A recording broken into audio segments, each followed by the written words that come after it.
Hi, this is Andi Kravljaca from Bioplan, and you're listening to the Brutally Delicious podcast.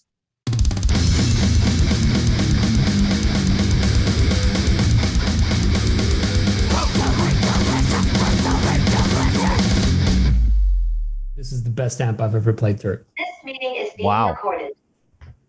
Hey, I remembered. Hey, that's my partner, Rena, as well. Hi, Rena. Hey, dude. Hi, Andy. How you doing?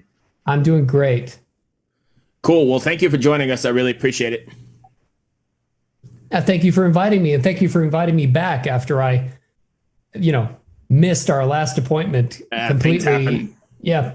Oh man. Yeah. With Bruce, you only get one chance, eh? That's I know. I was fully expecting that, okay, this is it, and that was my first impression, and I can never have that back. Right. Usually I'm the dick, and Rena begged to have you back on, so we did it. Right. Kiitos. You're welcome. Ole hyvä. Actually, it's true though, because I was kind of bummed when you had to cancel. And you did a no-show. I can't remember if you canceled or just. I didn't cancel. I was in the kitchen cooking. Right. And I just lost track of time. And then Tom got in touch with me the next day, and he was like, "Hey, the guys told me you did a no-show," and I'm like, "Oh shit!" That was. I'm just gonna tell you, that's like a make or break thing though, because we make or break artists here on the show. Yeah. We make or break them in Iceland specifically. Iceland and New Zealand were charting for some reason. I don't know how we get to those zones, but we'll take it. Unbelievable. Yeah, totally charting in those two countries, both of which I love. Will accept any invitation to visit. Right. Oh yeah. Totally. We can do a Brutally Delicious on the road in Iceland. Right, with Rena. Souls to Fear and all the good stuff. We could do it live on location from the glacier. Oh my God, that would be amazing. Let's go to what's those things like? We'll take our huge budget and hire a camera crew and fly them out with one lighting. of those public baths or saunas. Don't they have those? Yeah, absolutely. Those and hot springs. Yeah. Plus, you can do so much cool stuff with the geysers and everything. Yeah. Mud on our faces and nothing else, and we'll do the show. Exactly. I'm so in. I love this plan. It's perfect. Totally not a scam to get me naked. But what happens when my third nipple comes out? That's the question. Wow. I keep learning of my boys, Bruce and Chris. Some things I like to know, some things I don't. Right. So where are you located, Andy?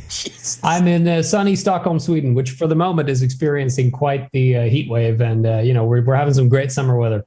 Oh, okay. We have to ask you, what's the temperature? Here we go. Temperature right now is, I believe it's 26 degrees Celsius, which whatever that is in your imperial. Yeah, it's 26 degrees Celsius in real temperature.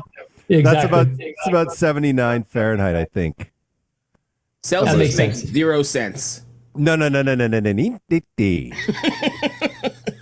It makes a lot of sense if you're water, because at 0 it's frozen, and at 100 it boils. So if you view it from the perspective of a water molecule, it makes great sense. And since we're about 70% water, it should make about 70% sense for us. Andy, nobody asked for your 2 cents, Andy. I like this guy. How often can we have him on? Can he come on every week? Nobody asked you at all, Andy. I was just stating a fact. Celsius makes it. We are friendly to our guests here. We make sure their feelings don't get hurt. We want to soothe your soul and just, bring good things into your life. And mostly we fail. But, and everyone gets a trophy. No, but like I said, I was bummed of that no-show, you little shit, because the music is nice. I've gone to the gym a lot of times listening to your shit. Tell us more about it. So everybody. Thanks a lot. I get that. I get that a couple of times. I must have nailed some kind of workout BPM or something, because there's been quite a few people that were like, this is the music that gets me through those last crucial reps, which is really cool, because I grew up listening to a lot of training montage music, obviously, being a child of the 1980s. So it's nice to kind of give back to that.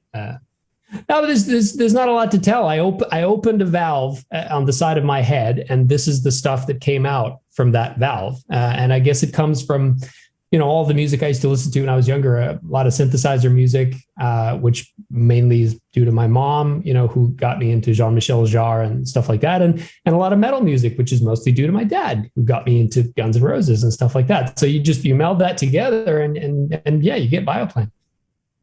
Nice. That is brilliant. That was brilliant. You know I'm what? sorry, I'm that is multitasking probably a the bit. best 15-second elevator pitch we've ever had on this show. Yes. We need to add it. We need to add on this podcast a bell that goes ding ding, and then on the screen, best elevator pitch ever in the history of the Brutally Delicious podcast. Achievement unlocked. Well, thank you very much. Because we often ask Go. bands, give us a 15-second elevator pitch, and they're like,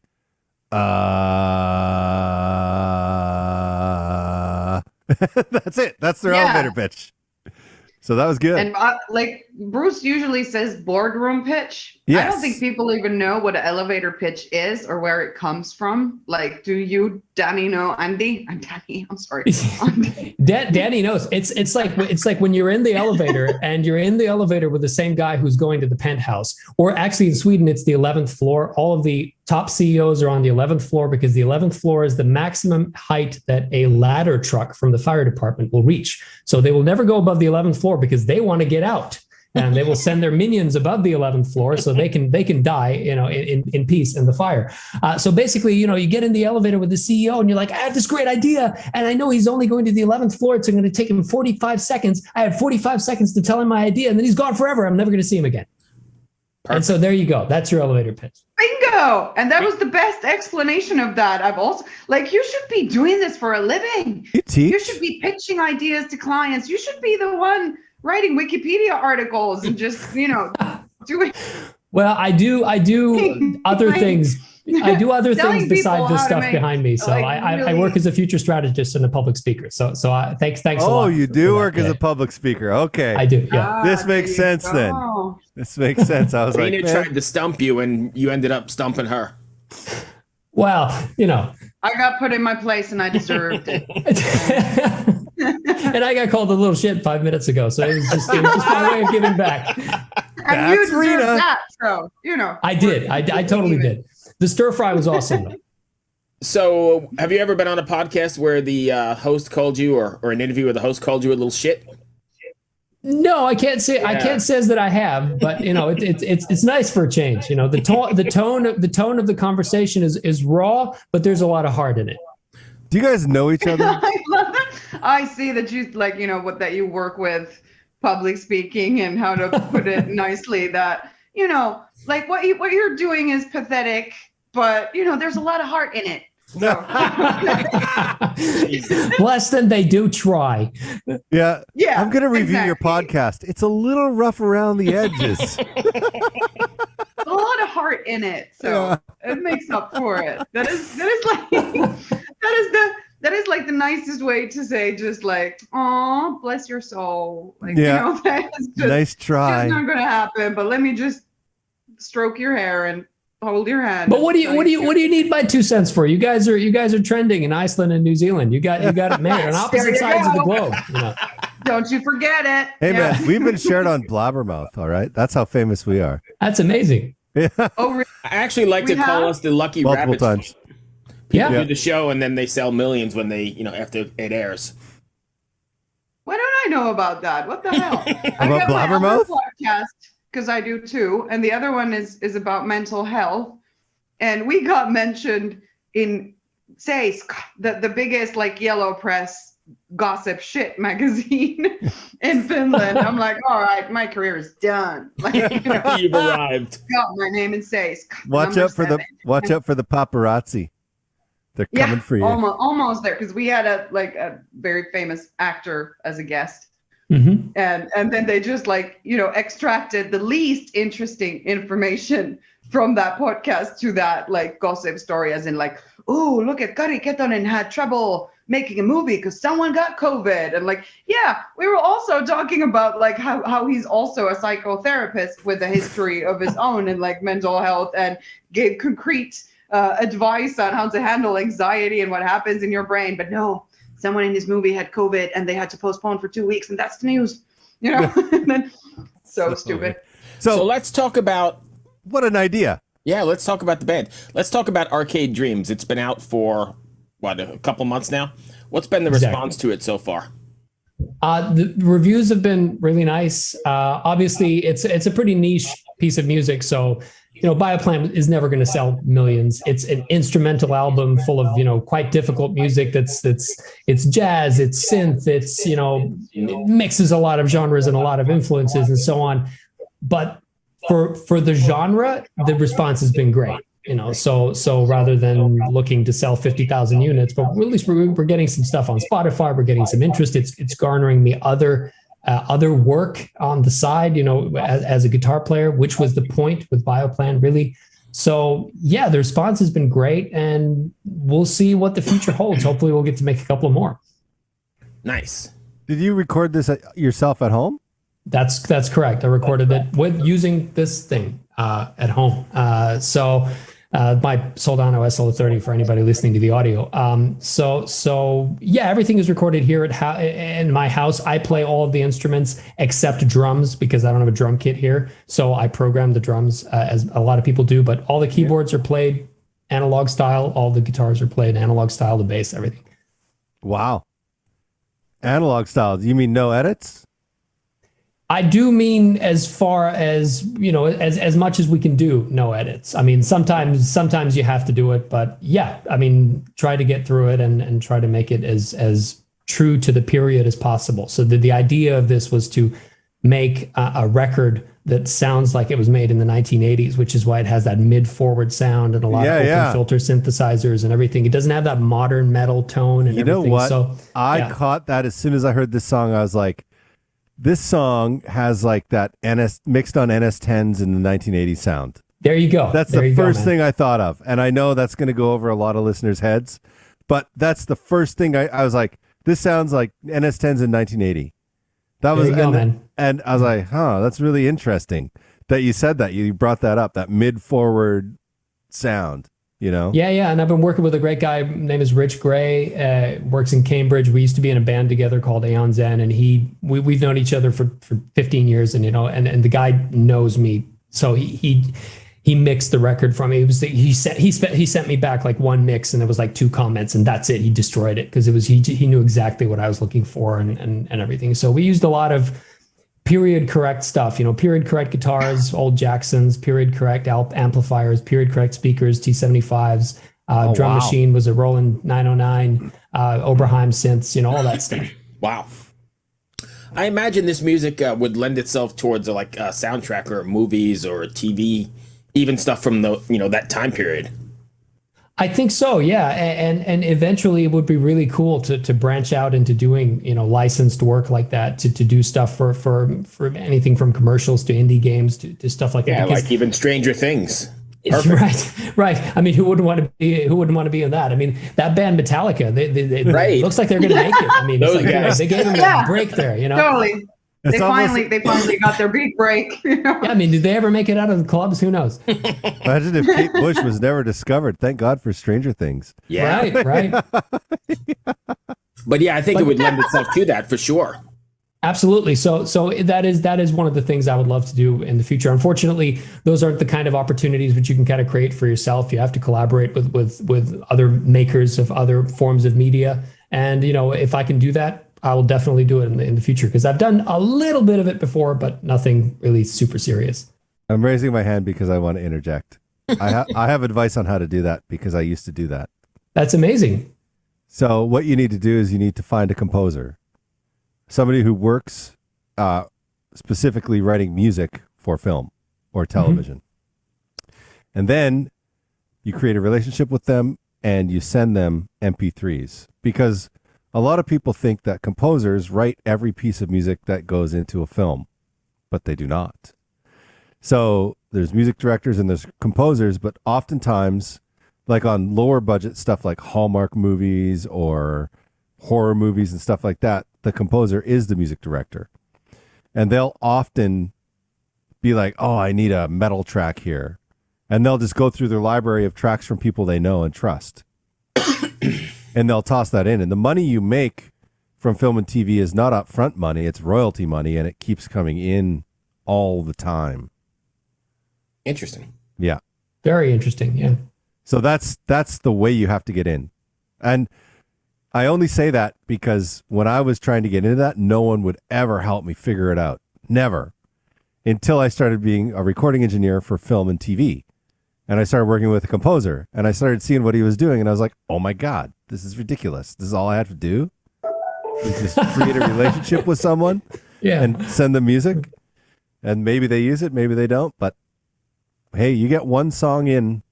Like, I got one, well, I shouldn't go off on this, but I played one note on a keyboard of a cello, and then it went to a second note. It lasted a minute.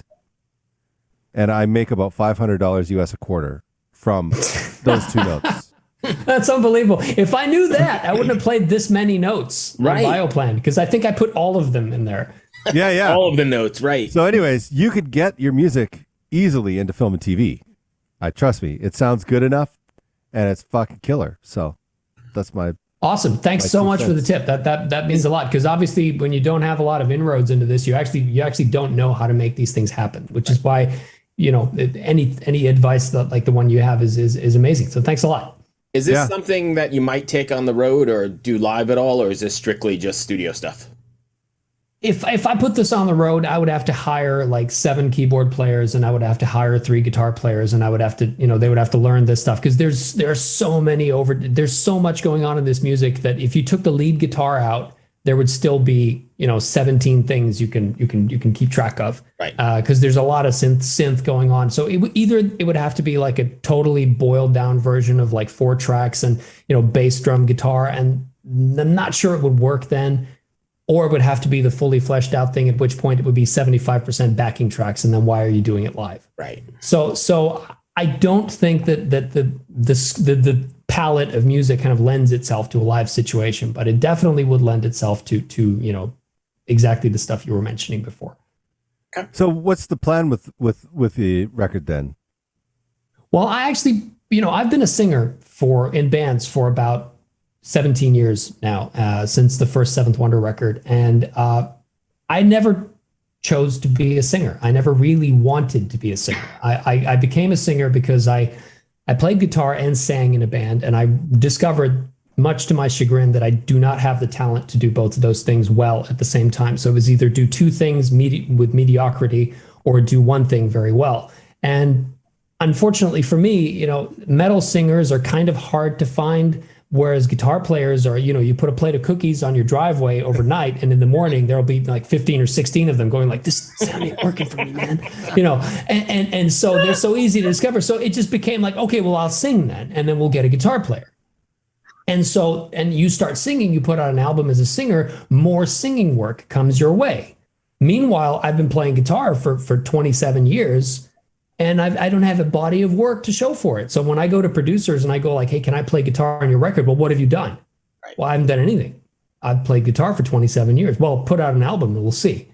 So it was like, it was this attempt to just like put myself out there as a guitar player and say, hey guys, I can do this too. You know, I've been doing this for decades, and how about it? And so on. So the ultimate goal of Bioplan, I guess, is to make itself obsolete and to put me in a situation where I can be in either a band or a project as a guitar player and take aspects of Bioplan and put that into my playing style in whatever record or band or project I'm in.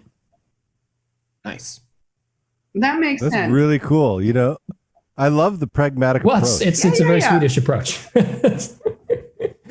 We make a plan and then we stick to the plan. It's a 5-year plan. Yes. Then you put on your jacket and go outside. Exactly. When you first started talking, I assumed you were an American. I am not. No, I was born in Bosnia-Herzegovina. I came to Sweden when I was 10 years old during the war in Bosnia back when. But my father was a professor of English, and when I was a kid, he grew up. He basically raised me bilingual because he figured like if you know English, there isn't going to be a door that's locked to you for the rest of your life. And smartest decision he ever made, because honestly, it's opened so many doors for me in life. That's great. That seems to be a common thing in Europe, where so many people learn English as well as like, like my friend Andy speaks 5 languages. He's from Switzerland, Speaks Well, 5 Switzerland languages. is a great His phone place is because they're on so many borders that you get Italian, you get French, you get German, you get Schweizerdeutsch, you get all kinds of really cool dialects and everything. So yeah, I don't have a hard time believing that at all. Yeah, it blows my mind. Although it annoys me because when you phone him, you get his answering machine. It's like, "Hi, you've reached Andy Pillar. Please leave a message." But in every fucking language that's there, Nice.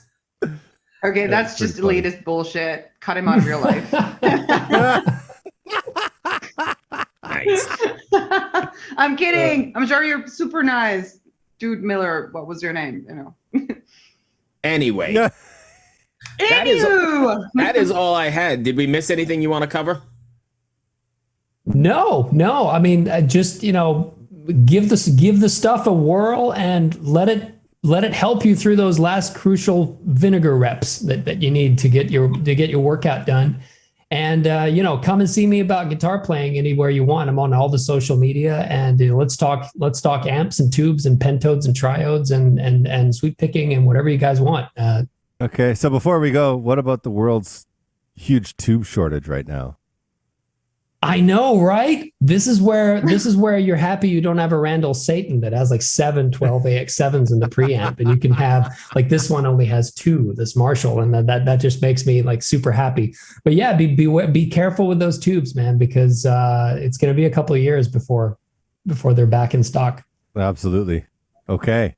Well, that's all I had to say. Sorry. Yeah, the more you know. Just, The more you know. Chris got to drop the nerd stuff in. Sweet. Awesome. You should have said, like, this is Andy, the little shit, and I'm not going to try and pronounce your last name. We're going to insult you right till the very end. I'll tell you what it means. Kravljaca it's a nom de guerre from the late 14th century, the Battle of Kosovo. It means milk bucket. Nice. So Nice. that's the last name. That's my family name. So Andy there you go. Milk Bucket. That's sexy. We also had a guy whose name was Vagina. So, Well, there you go. There you go. so Milk Bucket, close second. I forgot about that guy. That whole podcast went so far off the rails. It became It was vagina, brilliant. and then I don't even know. Yeah, they'll never come back. They never will. I hope you will, They though, never because will. you're a great guest. Thanks a But lot. you're When is gonna this out? be here every single week now. But yeah. Anytime you will have me. When is this out? I'm not sure. I can send you an email. I got to go through the schedule. I know we've got a lot in the queue. Excellent. I'll All get it right. out. So just keep in touch, and you guys have a great day. Thanks for having me on. Hey, You be well, got my it. friend. Did you do the bumper already? Did I No. miss it? Oh, yeah, he did. Yeah, do the bumper. No, he This did. is why Where I'm have you here. been? One take, destroyed it. Come on. We did it. Did they do it? Rena, what are you smoking over there? How much does she pay attention to what's going on here? Rita. I'm sorry. It's like there's thunder in the air, and that makes me drunk. Like, honestly, like if there's thunder, I'm such an earthbound hippie that it really fucking messes with my head, the air pressure. I So thought you that's weren't going to what I'm smoke until liking. after. Thunder. You were going to smoke weed till later, yeah. Anyway, All right, you guys, absolute thank you, Andy. I pleasure. appreciate it. Be well, my friend. Pleasure. Take Take care. it easy, Bye. man. Take care. Nice meeting Bye-bye. you, dude. Bye. I'm going to go take a leak, and we got the next one. Hey, yeah, me too. Yeah, me too. We'll call That's it good. a Like Chris has been smoking shit because your giggle sounds different. just try. No, I have very a, specific. he's my, douche looting now. my back wisdom tooth is coming in. I have to go to the dentist tomorrow. It fucking Yeah, hurts. Oh, You got that's it then. It kind you of got the hurts you, vaping but you going. kind of like it. All right, I'll see you in the next one. Yeah.